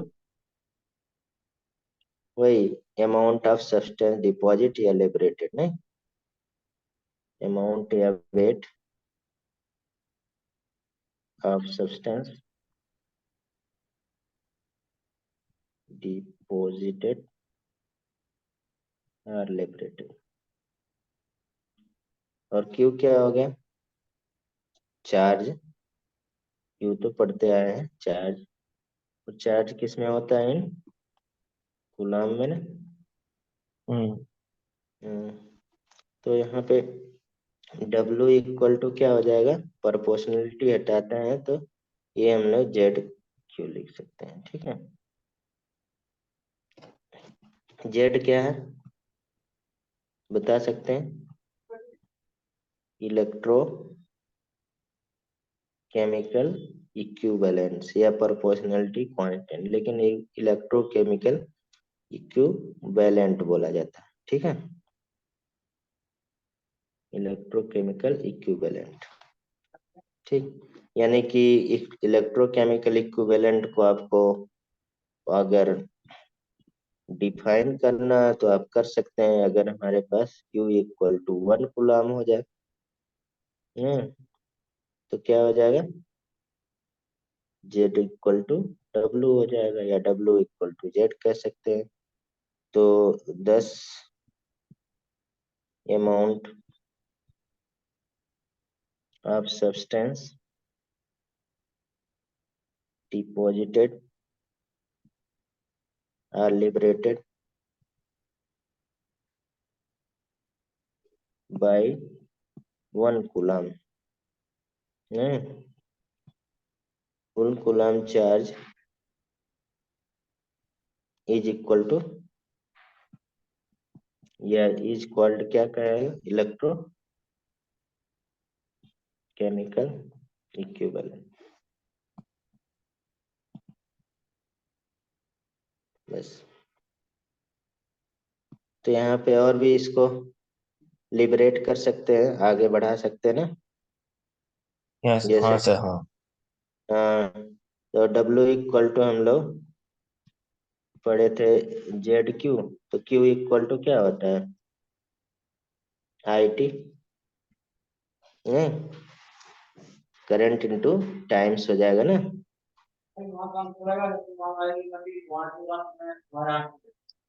यहाँ पे W equal to Z I T कह सकते हैं। और अभी थोड़ी देर पहले हम लोग पढ़े थे एक 1 फैराड इक्वल टू कितना पढ़े थे, 96500 कूलम। ठीक है, यानी कि दूसरा क्या, charge charge on 1 mole electron, charge on 1 mole electron. Electrode इतना हम लोग लिख लिए हैं कि इलेक्ट्रोड ही लिखा है, इलेक्ट्रॉन्स। ठीक। तो यहाँ पे और भी इसमें चेंज कर सकते हैं। 1 फैराडे क्या होता है, बता सकते हैं। 1 फैराडे चार्ज रिक्वायर्ड लिबरेट या deposit 1 gram equivalent of substance corresponding to electrode भी कह सकते हैं। ऊपर हमने लिखा था इसलिए वो रिलेशन बताया था। तो यहाँ पे देखिए, जो भी आपको क्वेश्चन लगाना है, प्रॉब्लम लगाना है, ठीक है, वो किसके बेस पे लगाना है, ये वेट अपॉन इक्विवेलेंट। ठीक, समझ रहे हैं। और यहाँ पे क्यू अपॉन 96500। इस पे जो भी प्रॉब्लम आपको सॉल्व करना है इसी के न्यूमेरिकल पे करना है। ठीक है। अब यहाँ पे और यस भी सर। चेंज कर सकते हैं, जैसे वेट अपॉन एटॉमिक वेट। ठीक है, अपॉन एक्स, एक्स क्या हो गया, यानी कि हम लोग पढ़ते थे ई इक्वल टू पूरा पढ़े हैं, यानी कि मॉलिक्यूलर वेट या एटॉमिक वेट अपॉन एक्स।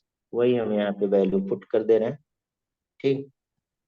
तो ये इक्वल टू क्या हो गया, आई टी अपॉन 965।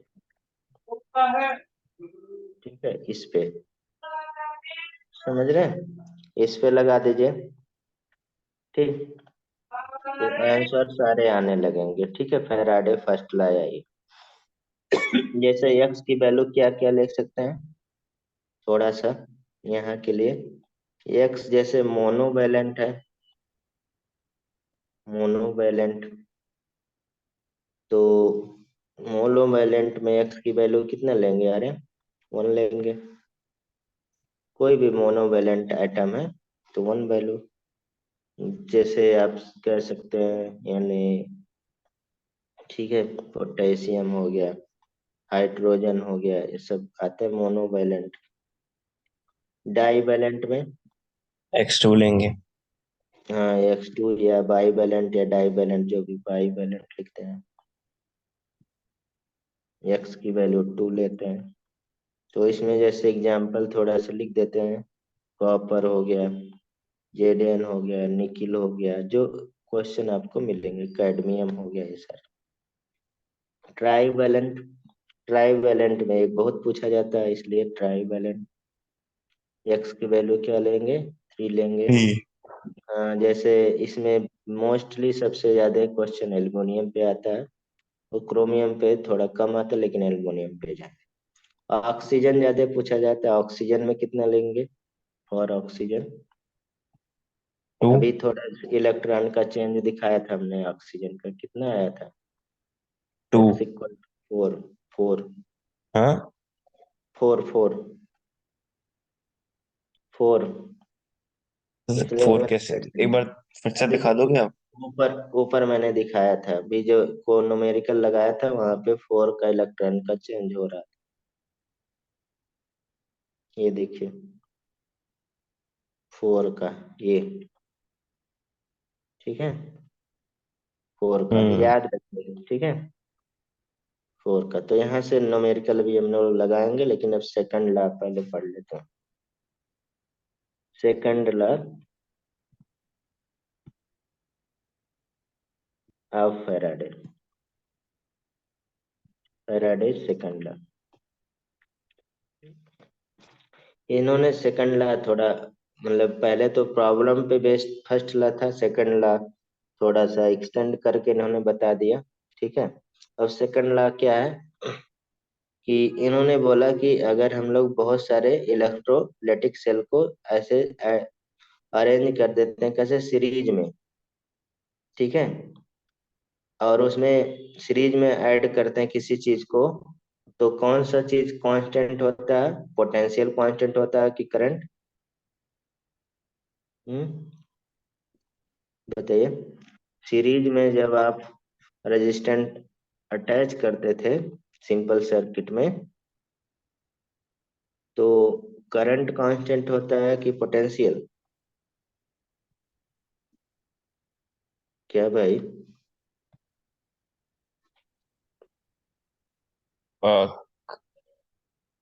पोटेंशियल। पोटेंशियल कैसे कांस्टेंट हो जाएगा? क्या आर्यन भाई, तो आप लोग, करंट कैसे कांस्टेंट होगा? कांस्टेंट करंट ही तो होता है। आप देखिए, दिमाग दौड़ाइए, सिंपल सर्किट पढ़ चुके हैं।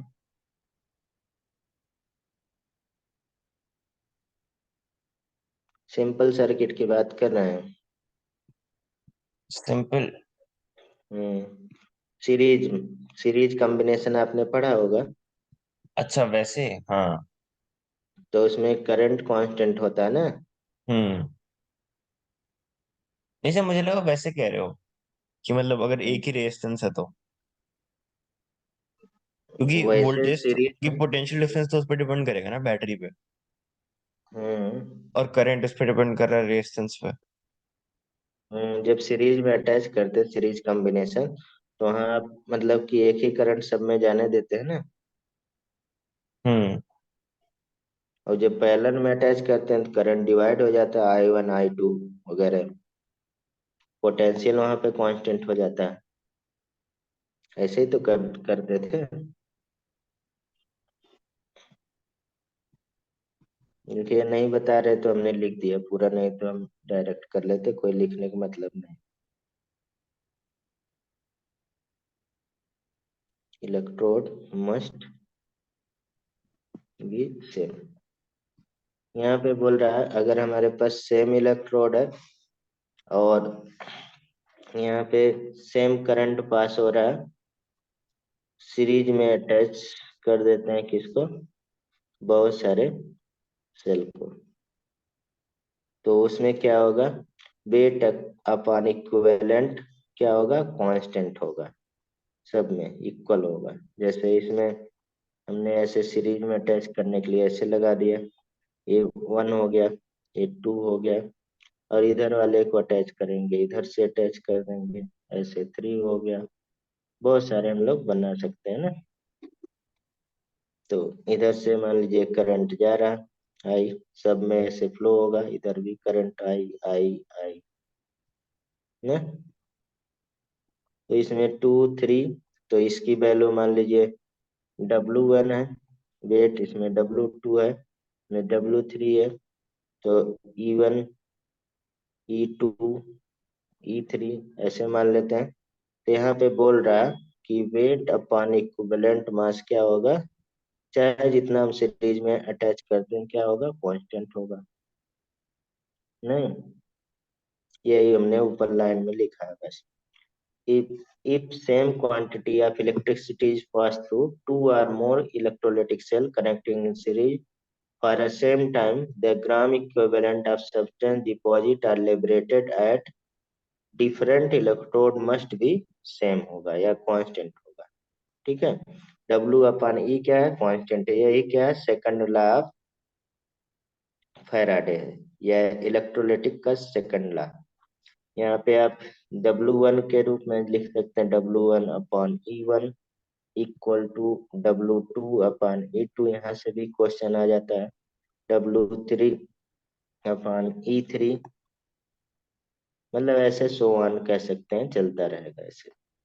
ठीक है, जितना भी अटैच करें। तो यहाँ पे और भी थोड़ा सा कर लेते हैं, क्योंकि हमने W इक्वल टू अभी पढ़ा था, ZIT पढ़ा था ना। ऐसा। हाँ, अगर हमारे पास यहाँ पे कूलम जेड अपान E1 लिख दे या जेड अपान ई कांस्टेंट, तो कोई गलत बात नहीं होगा इसके प्रोपोर्शनल। अगर करंट या कूलम सेम हो तो कांस्टेंट हो जाएगा। तो एक एक्स्ट्रा रिलेशन बन जाएगा आपको, Z1 upon E1 equal to Z2 upon E2। ऐसे Z3 अपान E3 बन सकता है कि नहीं। यानी कि E अपान जेड अभी थोड़ी देर पहले कितना आया था, कांस्टेंट मान ले हमने किया था। और एक कांस्टेंट एफ के इक्वल होता है फैराडे के। ठीक है। हम्म। तो क्या हो जाएगा, ई इक्वल टू क्या हो जाएगा, एफ टू जेड। ये भी एक रिलेशन है, यानी कि फैराडे कांस्टेंट कितना होता है। पैडे अरे भाई, कॉन्स्ट। Faraday constant 96500। ठीक है। एफ इक्वल टू, तो यहाँ पे ऐसे भी तो लिख सकते हैं 96500 जेड। अगर हमें जेड दे दिए तो ई निकाल सकते हैं, ई दे दिए तो जेड निकाल सकते हैं, नहीं। हम्म। अभी देखिए, ये सब नहीं, ऊपर हमने फार्मूला लिख दिया है ऊपर वाला। ठीक है, जैसे weight upon equivalent mass equal to I T upon F कह सकते हैं, इक्वल टू ग्राम इक्विवेलेंट भी कह सकते हैं, ये भी है। ठीक, जैसे हमने इससे दोनों को मिला के ऐसे भी कर सकते हैं, ऊपर हमने पढ़ा है, देखिए ये फार्मूला पहले पढ़ लिया है। 96। तो यहाँ पे देखिए कोई भी न्यूमेरिकल आएगा, यही फार्मूला आप यूज करेंगे जो ऊपर बताए। यहाँ पे ये सारे जो हमने मोल के रिस्पेक्ट में बताए थे, इसमें अगर थोड़ा इलेबोरेट कर दिया जाए, ग्राम इक्विवेलेंट इलेक्ट्रॉन के लिए। ठीक है, equal to weight upon equivalent mass. जैसे वहां नंबर ऑफ मोल पढ़ते, weight upon volume upon volume equivalent. ऐसे यहाँ पे mole into valency factor. BF मतलब वैलेंसी फैक्टर, या मतलब हम लोग एक्स लिखते हैं तो एक्स लिख सकते हैं, एक ही है एक्स का। ठीक है। और एन इक्वल टू क्या हो जाएगा, volume in litre, normality milli equivalent पढ़ते हैं ना। और IT अपन एफ। अगर मन करे, ये हमने ऐसे डिराइव करके बनाया, मन करे आप ऐसे पढ़ सकते हैं, नहीं तो ये ऊपर वाला ही क्वेश्चन से सारे प्रॉब्लम लग जाएंगे। ठीक है। ठीक है। तो हाँ, इसको हम आगे लिख देते हैं। ये एक्स है वैलेंसी फैक्टर। ठीक है, IT अपन एफ। ठीक, तो यहाँ पे और भी एक चीज लिख दिए साथ साथ में, एफ इक्वल टू, अभी हम लोग रिजल्ट निकाले थे ना, 1 ग्राम इक्विवेलेंट निकाला था ना ये।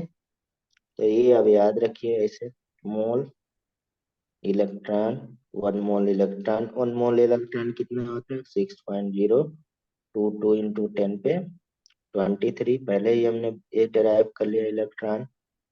और ये कितना होता है, 96500 कूलम। ठीक, तो ये भी एक लाइन में याद रखने के लिए मैंने ये लिखा। ठीक है यार। जैसे इससे डायरेक्ट डायरेक्ट आपको क्वेश्चन, जैसे मान लीजिए Na पॉजिटिव, अभी थोड़ी देर पहले 1 faraday equal to Na solid, तो कितना आंसर हो जाएगा बताइए? 23 gram 1 mole equal to 1 gram equivalent हो जाएगा कि नहीं? ऐसे कॉपर का अभी थोड़ी देर पहले हमने किया था। सबसे पहले कॉपर सल्फेट, ये क्या हो जाएगा? 63.5 ग्राम होता है ना एटॉमिक मास, तो 1 मोल के इक्वल हो जाएगा। और ये क्या होगा? 2 ग्राम इक्विवेलेंट, जितना इलेक्ट्रॉन हो जाएगा। एल्युमिनियम का ऐसे +3 होगा ना, तो हम्म 3F हो जाएगा। और ये कितना एल्युमिनियम सॉलिड, तो इसका आंसर क्या हो जाएगा? 27 ग्राम एटॉमिक मास होता है।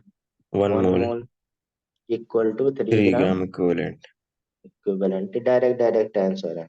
जैसे एक और लगा लेते हैं, Zn+2, तो 2 फैराड हो जाएगा।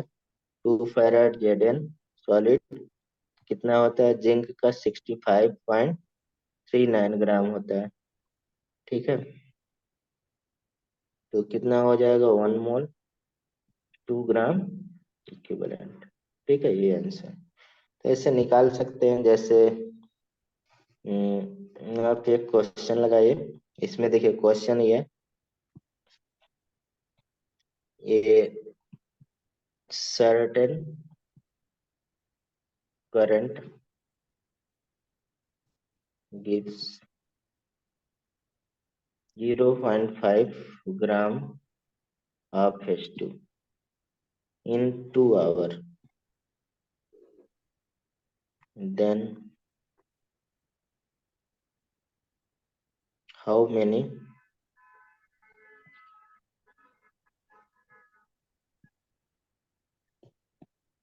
अब लिखा नहीं रहा, पता नहीं कब, many gram of copper can be liberated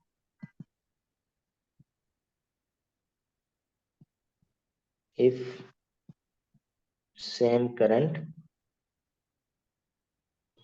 is passed through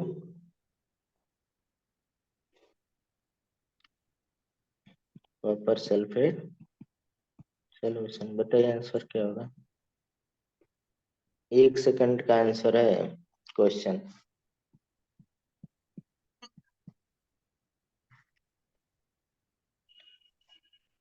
अगर नंबर आप मतलब आपको क्लियर है तो 1 सेकंड का क्वेश्चन है। एक दिया है डब्लू, दूसरा डब्लू पूछ रहा है, बस हो गया आंसर। और एक H2 का दिया है, आवर से कोई मतलब ही नहीं है। हमने अभी बताया W/E = हाँ। अब कांस्टेंट लिखने की कोई जरूरत ही नहीं है।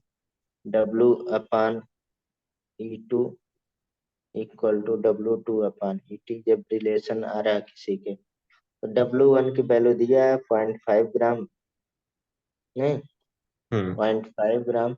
अब इतना ये सब लिखने की कोई जरूरत ही नहीं थी। इतना अब आप इतना तो लिखेंगे नहीं है, डायरेक्ट ही आप लगाएंगे कहीं पे, मतलब अगर ऑब्जेक्टिव क्वेश्चन कर रहे हैं। तो देखिए एक लाइन में हम लोग लिखते हैं, यानी कि 0.5/1 = W कॉपर पूछ रहा है, और ये कितना होता है? 2 63.5 होता है। और इसका x कितना होता है?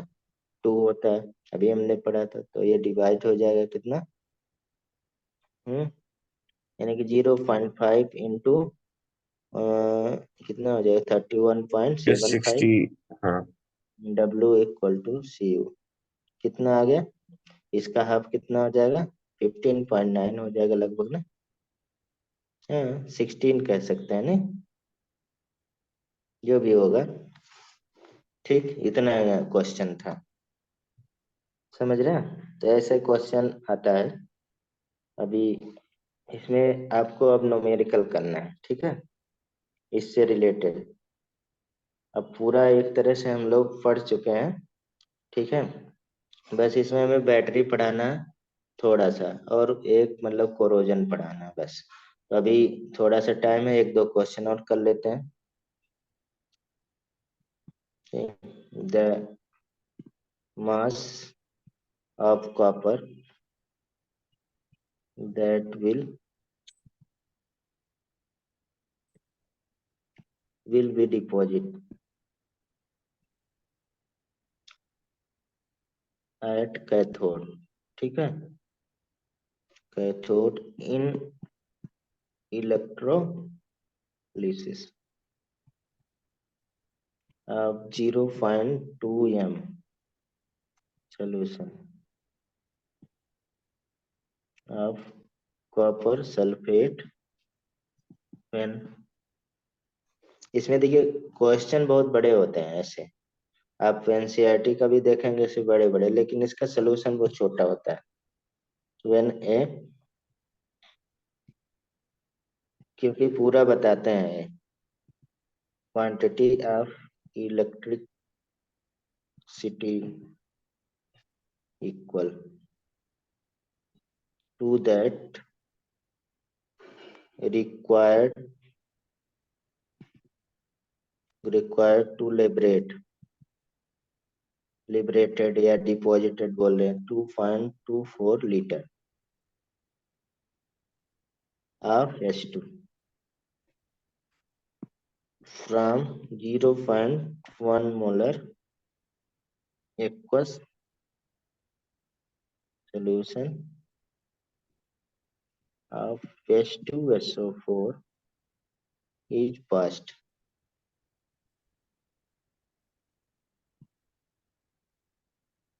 ठीक है, बताइए, अरे तुरंत लगाइए, अगर आपको मोल कॉन्सेप्ट क्लियर है तो ये क्वेश्चन आ जाएगा तुरंत ही। यस सर, एक मिनट। हम्म,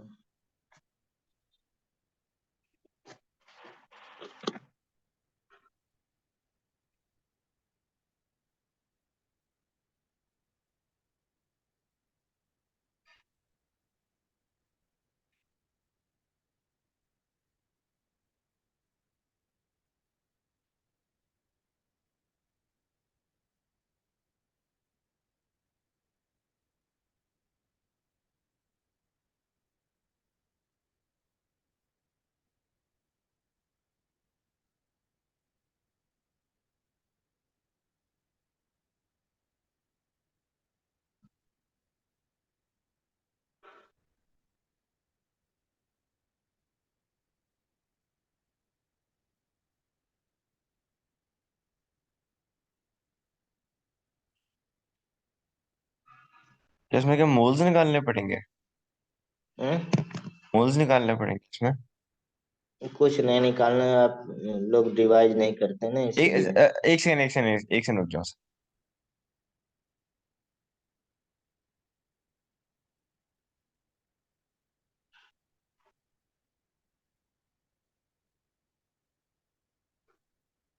इतना देर में आ गया होता, 1 सेकंड का भी नहीं है क्वेश्चन, सच बता रहे हैं।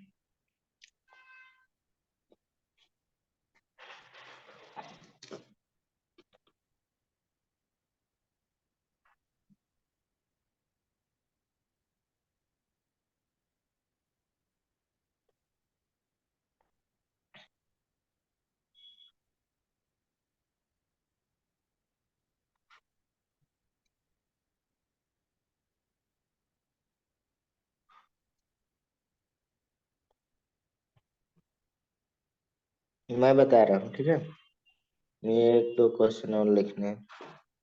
देखें, आपको वेट तो अपान 0.01 इक्विवेलेंट, ग्राम होगा क्या?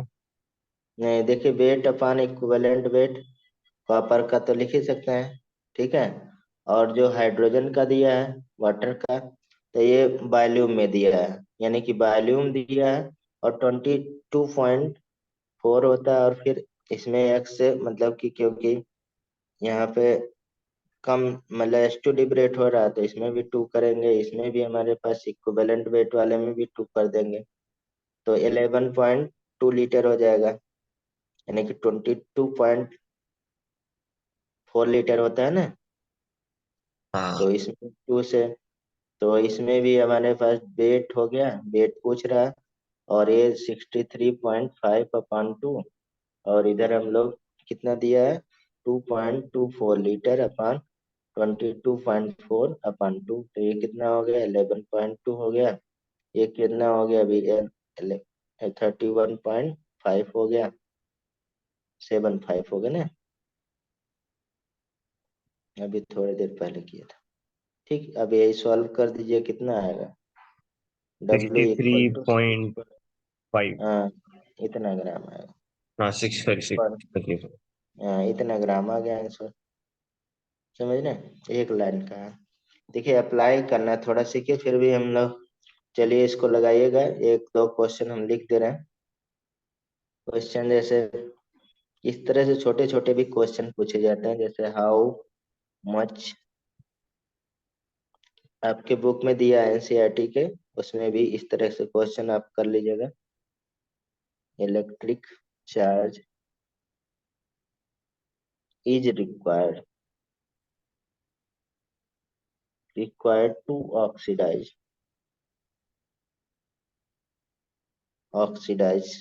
मतलब फर्स्ट यहाँ पे दे देना 1 मोल ऑफ H2O, एक ये पूछ रहा है।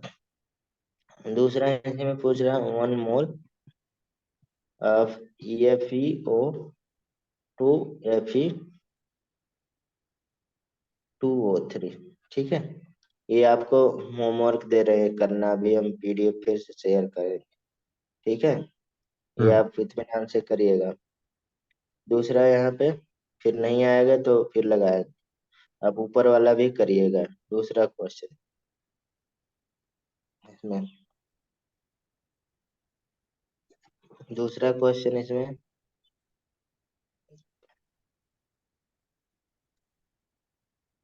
कहाँ चला गया सर?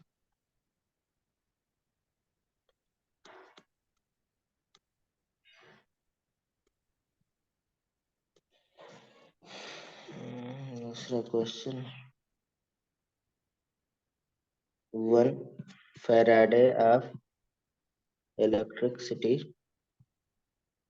Is passed